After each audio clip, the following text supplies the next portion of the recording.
எண்ணெய் கத்திரிக்காய் போட்ட காரக்குழம்பு ரொம்ப பிடிக்கும். நெய் ஊத்தி சோறுல போட்டு குழம்பு சாப்பிட்டா ரொம்ப நல்லா இருக்கும். What a man. எண்ணெய் கத்திரிக்காய் பண்ணி தரேன் சார். Okay. எண்ணெய் கத்திரிக்காய் எண்ணெய் கத்திரிக்காய். மிக்ஸில தான் அரைக்க போறீங்க? ஆமா சார். இது கட் பண்ணவா வேணாமா சார்? பண்ணலாமா வேணாமா? வேணாம். எங்க தாறு மாறு அண்ணா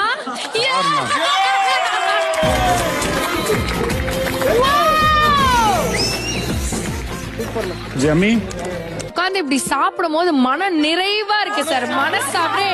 மனசு அவ்வளவு நிறைவா இருக்கு உங்களை அப்படி சாப்பிடுறத பார்க்கும் போது. நிஜமாவே ஒரு மகாராஜாக்கு சர்வ் பண்ணிட்டு நாங்களாம் நின்னு அதை ரசிக்கிற மாதிரி இருக்கு. ஹாப்பியா இருக்கு, அவ்வளவு ஹாப்பியா இருக்கு. நிஜமாவே ரொம்ப அழகா அற்புதமா ரொம்ப நல்லா இருந்தது. எவ்வளவு பெரிய வாக்கியமாக இருந்தாலும், எவ்வளவு பெரிய கதையாக இருந்தாலும், கவிதையாக இருந்தாலும், வாழ்க்கையாக இருந்தாலும், அது அழகா முடியும் போதுதான் அது ஞாபகத்துல இருக்கும். அது இந்த சாப்பாடுல முடிஞ்சது பெரும்